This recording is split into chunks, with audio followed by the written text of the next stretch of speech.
Let's learn how to ask yes or no questions in French. How do we form questions? There are three ways to form a yes or no question. First is rising intonation. Second is est-ce que. 3 is inversion.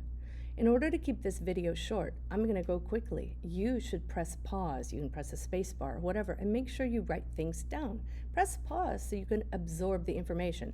If you're just sitting and watching this video, let me warn you, 1, it's not entertaining, and 2, you're not going to absorb much. Let's look at the first way, rising intonation. Let's consider these sentences. Stéphanie est ici. Tu es français. Paul et Marc sont au café. Tu veux jouer au foot. So Stephanie is here. You are French. Paul and Mark are at the cafe. You want to play soccer or football.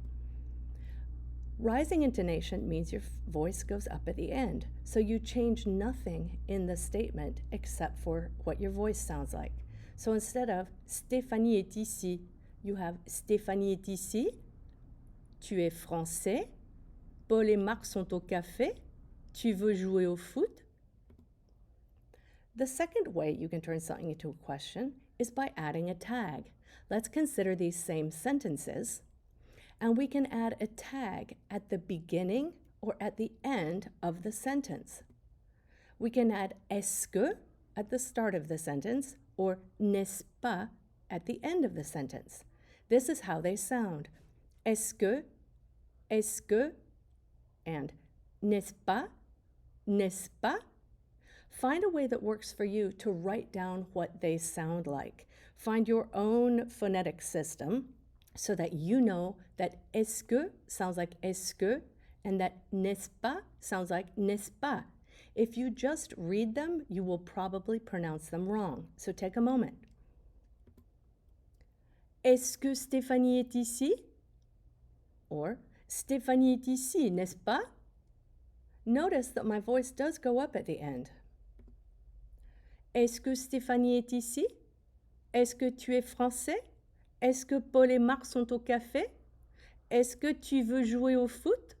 Notice that the tu in both of those sentences should not be capitalized. The third way is by adding a tag at the end, okay? Well, the third way is by adding a tag, and we can add a tag at the end. And there's more than one tag possible. N'est-ce pas means right, or isn't it so? Non means no. D'accord means okay or right. Like if you're telling a story. Yeah, the three of us were sitting in the courtyard, right? And then XYZ happened. Okay? And we have n'est-ce pas again. So, Stéphanie est ici, n'est-ce pas? Tu es français, non? Paul et Marc sont au café, d'accord? Tu veux jouer au foot, n'est-ce pas? So, let's do a quick review before we talk about the fourth way. First, let's identify the subject and the verb of both of these sentences. They is the subject, hate is the verb. We is the subject, study is the verb. To use inversion, you take the subject and the verb and you invert them, or you reverse the order. So instead of subject-verb, you're going to end up with verb-subject. So instead of tu aimes la littérature, you have aimes-tu la littérature? Mange-t-il un sandwich? Parlez-vous français? So we've reversed the order of the subject and the verb, and we have put a hyphen in between them. Okay, quick, do you remember the three ways to ask a yes or no question? Push pause and see if you can write them down. First, rising intonation. Second, est-ce que at the beginning of a sentence.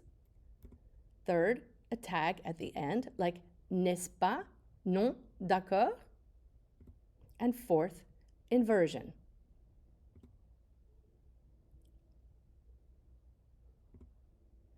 And in the next video, we're going to learn a little bit more about inversion. Oops.